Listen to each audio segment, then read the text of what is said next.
सर्वांना हरिओम. आज आपण मनाचे श्लोकमधील श्लोक क्रमांक 180चा अभ्यास करणार आहोत. हा श्लोक क्रमांक 180 असा आहे. गुरु पाहता पाहता लक्ष कोटी, बहुसाल मंत्रावळी शक्ती मोठी. मनी कामना चेटके धात माता, जनी व्यर्थ रे तो नव्हे मुक्तिदाता. आपण श्लोक पुन्हा ऐकूया. गुरु पाहता पाहता लक्ष कोटी, बहुसाल मंत्रावळी शक्ती मोठी. मनी कामना चेटके धात माता, जनी व्यर्थ रे तो नव्हे मुक्तिदाता. या श्लोकातील काही शब्दांचा अर्थ पाहूया आपण. पहिल्या चरणात शब्द आलेला आहे लक्ष. लक्षचा अर्थ इथे आहे लाखो, संख्या आहे ती. लक्षचा आणि पण अर्थ आहेत. इथे त्याचा अर्थ आहे संख्या, लाखो.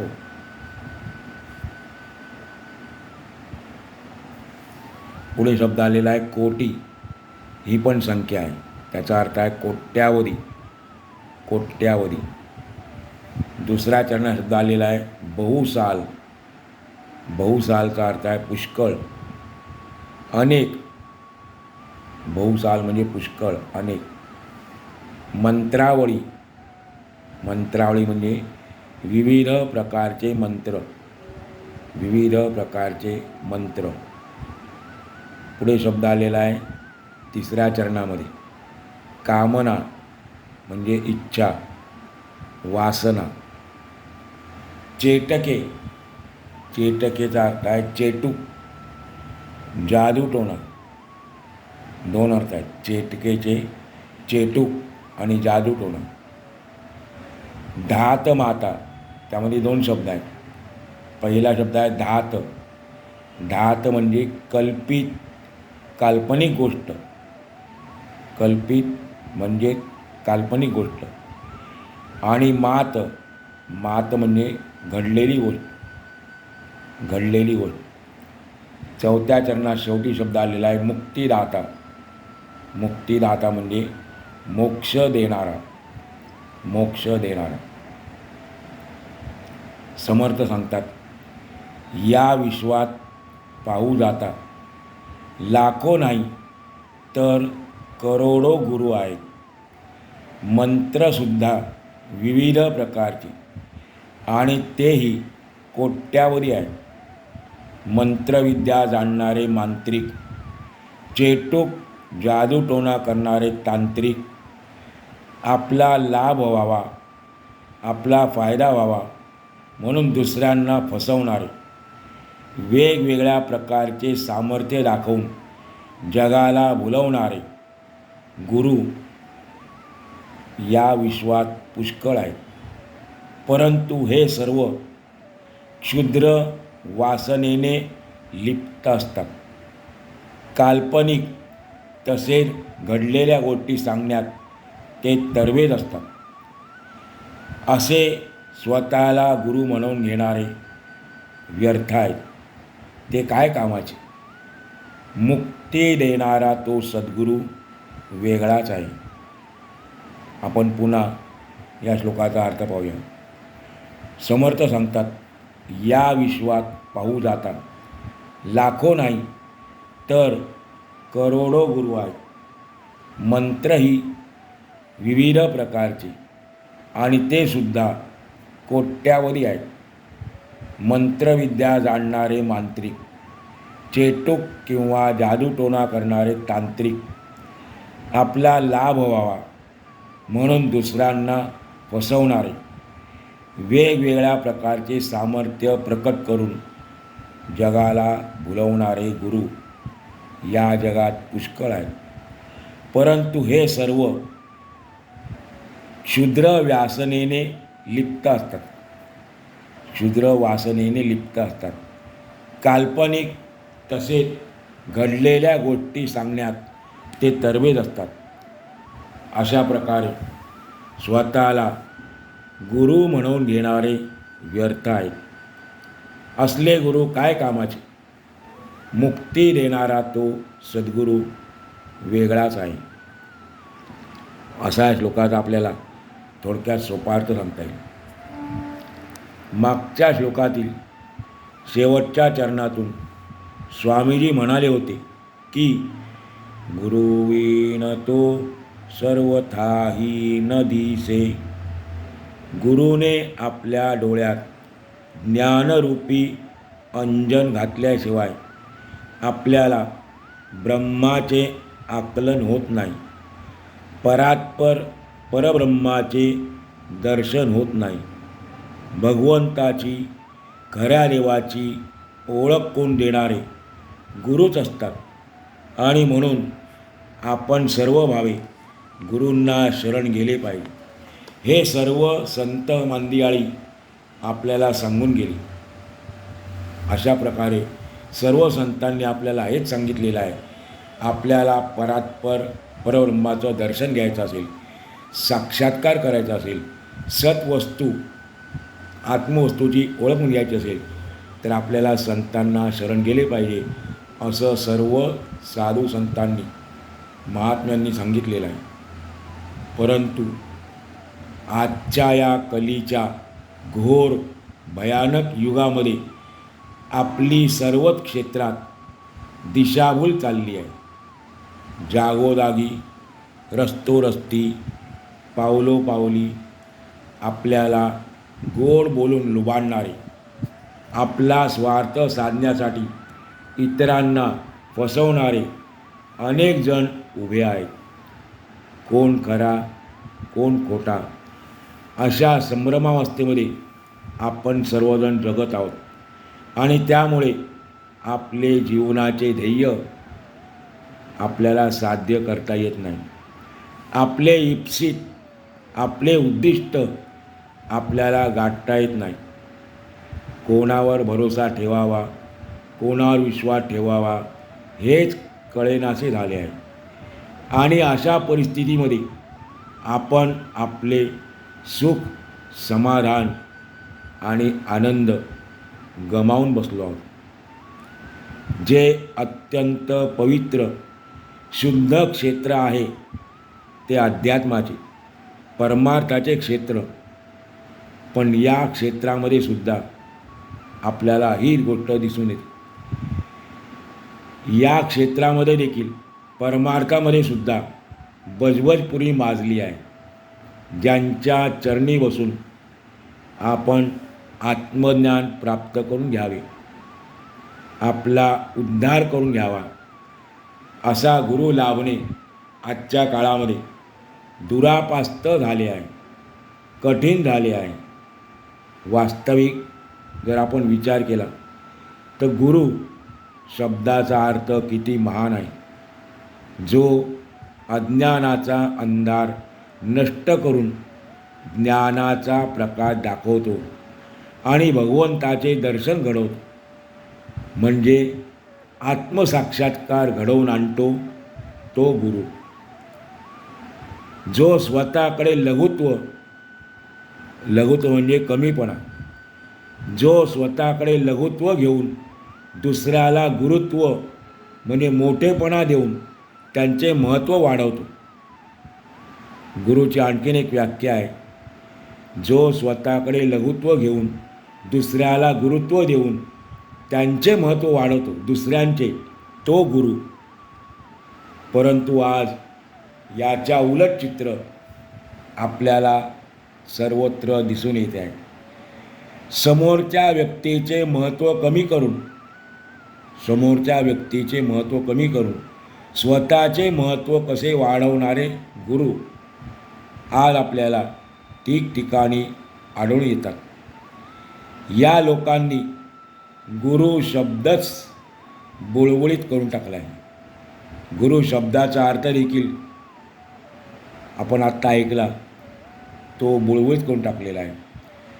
सर्वत्र आपल्याला बुवाबाजी दिसून येते आहे.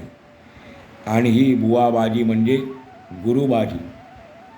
जो तो स्वतःला मोठेपणा घ्यायला पुढे आहे, जो तो स्वतःला गुरु म्हणून घ्यायला पुढे आहे, अशी गुरुबाजी सगळीकडे आहे. हा भारतीय अध्यात्माचा गुरुबाजी, हा भारतीय अध्यात्माचा कधीही बरा न होणारा रोग झाला आहे. जनतेच्या अज्ञानाचा गैरफायदा घेऊन समाजामध्ये गुरुबाजी वृद्धिंगत होत चालली आहे, वाढत चालली आहे.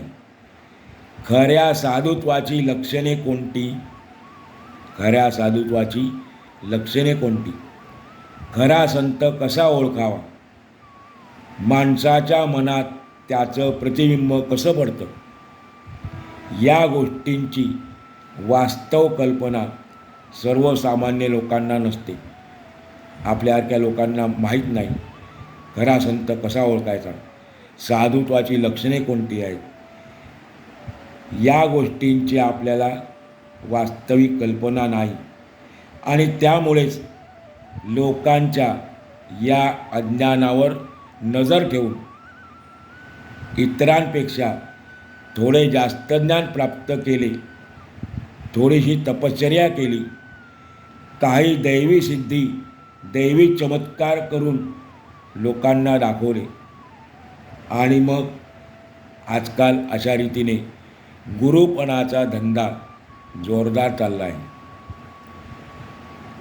अशा तथाकथित ढोंगी गुरूंच्या मागे आजचा समाज अक्षरशः खेचला जातो. असे तथाकथित गुरु आहेत, ढोंगी गुरु आहेत, स्वतःला मोठेपणा फक्त पाहिजे त्यांना, यांच्या मागे आजचा समाज अक्षरशः खेचला जातो आहे. आणि विशेष म्हणजे काय की यामध्ये सुशिक्षित लोकांचाच भरणा जास्त आहे. खरं तर हे दुर्दैव समजलं पाहिजे आपण. सुशिक्षित लोकांनी देखील अशा रीतीने ढोंगी गुरूंच्या मागे जावं हे आपलं दुर्दैव समजलं पाहिजे. पण ही गोष्ट अंधश्रद्धेच्या बळी पडलेल्या लोकांच्या लक्षातच येत नाही आहे. त्यातच अशा प्रकारचे गुरु अंधश्रद्धेला खत पाणीत घालत आहेत. आणि मग होतं काय, एका आंधळ्याच्या मागे दुसरा आंधळा गेला तर तो जसा खड्ड्यात जातो, पहिला तो खड्ड्यात गेला की त्याच्या मागे जाण दुसरा पण खड्ड्यात जातो, तसा आजचा समाजसुद्धा अंधश्रद्धेच्या खोल खोल खड्ड्यात चालला आहे.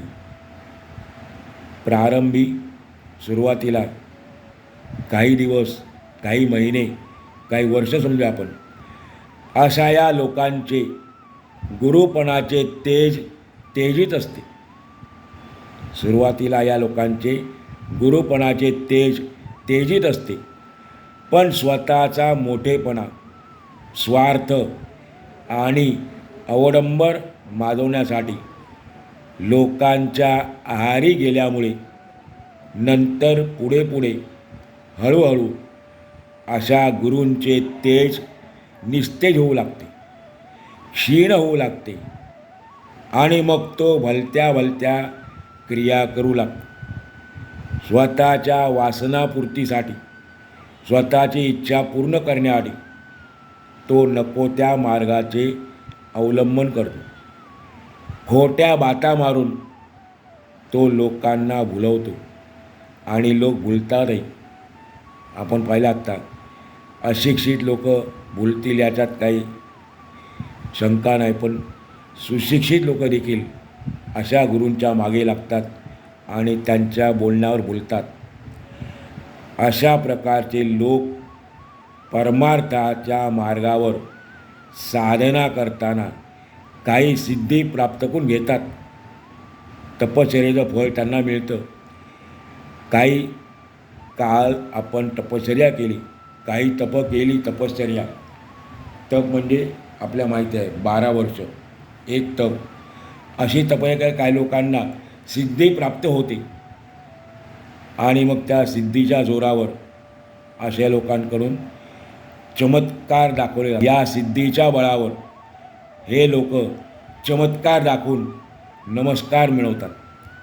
एखादा कोणी बंद मुठीतून काही सोन्याचे दागिने काढून दाखवतो, तर कोणी पाण्यावर तरंगून दाखवतो, तर कोणी अग्नीवर, दगदगीत अग्नीवर चालून दाखवतो. आपणही आजपर्यंत असे काही लोकांकडून पाहिले असतील चमत्कार. काही लोक नुसते भगवे कपडे घालून अंगाला राख फासून एखाद्या झाडाखाली ध्यान लावून बसतात, पण त्यांची अवस्था म्हणजे पाण्यात उभे राहिलेल्या बगड्यासारखी असते. जे अशा रीतीने भगवे कपडे घालायचे, अंगाला राख फासायची आणि ध्यान लावून एका झाडे बसायचं, मग अशा लोकांची अवस्था म्हणजे कशी असते त्याला उपमा दिलेली आहे. पाण्यामध्ये उभे राहिलेल्या बगड्यासारखी यांची अवस्था आहे. तो बगडा जसा डोळे बंद करून माशाचे ध्यान लावून उभा असतो, कधी एकदा तो मासा माझ्या गळ्याला लागतो याची वाट पाहतो असतो. तसे आजकालचे गुरु केवळ भगवत भक्त असल्याचा देखावा करतात, परंतु अंतरंगाने ते स्वार्थाने, वासनेने बरबटलेले असतात. या मतलबी गुरूंचे वर्णन करताना, स्वार्थी गुरूंचे वर्णन करताना संत तुकाराम महाराज म्हणतात, त्यांचे एक दोन अभंग आहेत. आजकालचे गुरु कशा पद्धतीचे आहेत? पोटासाठी संत झाले कलित बहुत, झाले कलित बहुत. कलित म्हणजे कलियुगामध्ये आपलं पोट भरण्यासाठी बहुत संत झाले, पुष्कळ संत झाले, पुष्कळ गुरु झाले. आणि आपल्याला माहीत आहे तुकाराम महाराज म्हणजे एकदम परखड, स्पष्ट वक्ते, रोखठोक बोलणारे. आणि म्हणून अशा लोकांबद्दल चीड व्यक्त करताना पुढे ते म्हणतात, तुका म्हणे ऐशा नरा, तुका म्हणे ऐशा नरा, मोजून माराव्या पैजारा, मोजून माराव्या पैजारा. पैजारा शब्द त्यांच्या काळातला आहे, कदाचित आपल्यालाही कोणाला तरी माहीत असेल. काय म्हणतात ते? आपले पोट भरावे यासाठी समाजाला फसवणारे गुरु संत या कलियुगात बोकाळलेले आहेत. अशा लोकांना पैजारा माराव्यात, म्हणजे जोडे मारावेत. चपला नाही, चपला वेगळ्या, जोडे वेगळे. आपल्या कल्पना आहेत. जोडे म्हणजे चांबड्याचे असतात, ते कोल्हापुरीसारखे जाड, त्याला हे असतो, टाच वगैरे असतात त्याला, ते जोडे मारावेत. चपला वेगळ्या असतात. अशा लोकांना भर चौकात उभे करून जोड्याने मारावे असे तुकाराम महाराज म्हणतात. गुरु कोणाला म्हणावे याचे उत्तर समर्थांनी या श्लोकातील शेवटच्या चरणातून दिले आहे. मुक्तिदाता, शेवटच्या चरणातला शब्द जो आहे मुक्तिदाता, या एका शब्दातून समर्थांनी खऱ्या गुरुची व्याख्या केली आहे. मुक्तिदाता म्हणजे संसाराच्या तापातून, म्हणजे जन्ममृत्यूच्या चक्रातून मुक्ती देणारा तो गुरु. पण जो स्वतः अनेक प्रकारच्या बंधनाने बांधला गेला आहे, तो आपल्याला बंधनातून काय मुक्त करणार आहे? आपण सर्वजण बंधनाने बांधले गेलेले आहोत. आणि अशा वेळेला जो स्वतः बंधनाला बांधलेला आहे तो दुसऱ्याला बंधनातून काय सोडवणार आहे? म्हणून समर्थ सांगतात, आज गुरु लक्षावधीत नाही तर कोट्यावधी दिसतात. मोठमोठे मंत्रसुद्धा आज अस्तित्वात आहेत, पण मंत्राची दीक्षा देणारा गुरु हा स्वतः मंत्राच्या सामर्थ्याने स्वतः मिळवण्यापेक्षा आलेल्या साधकापासून काहीतरी उपटायला पाहतो. त्याच्याजवळ जो आलेला आहे एखादा साधक खरोखर भक्तिभाव ठेवून आलेला आहे, त्या साधकाकडून असा गुरु काहीतरी उपटायला पाहतो.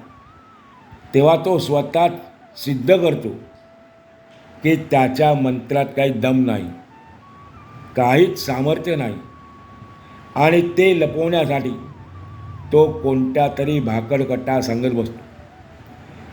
अशा गुरूंना आणि त्यांच्या शिष्यांची अवस्था काय होती? असा जो गुरु आहे, पावलोपावली लोकांना फसवणारा, जनतेच्या अज्ञानाचा गैरफायदा घेणारा आणि त्याच्या मागे लागणारा जो शिष्य म्हणूया आपण, त्यांची अवस्था काय होते याचं वर्णन देखील तुकारामाने केलेलं आहे. ते म्हणतात, तुका म्हणे चित्ती राहे अभिलाष, तुका म्हणे चित्ती राहे अभिलाष, दोघा नरकवास सारखाची. दोघांनासुद्धा नरकवास अटळ आहे, नरकात जावंच लागणार. जो स्वतः शिष्याकडून काहीतरी अभिलाषा बाळगतो आणि जो शिष्य देखील गेलेला आहे तो अशा गुरूकडे काहीतरी इच्छा बाळगतो, या दोघांनाही नरकात जाणं भागच आहे. खरं तर आपल्या भारताला थोर महान अशी गुरुपरंपरा लाभलेली आहे. गुरु म्हणजे वेदशास्त्राचे अध्ययन आणि अध्यापन करणारा. या अर्थाने पाणिनी नावाचे एक शास्त्रज्ञ होऊन गेले, पाणिनी. त्यांनी गुरूंचे 4 प्रकार सांगितलेले आहेत.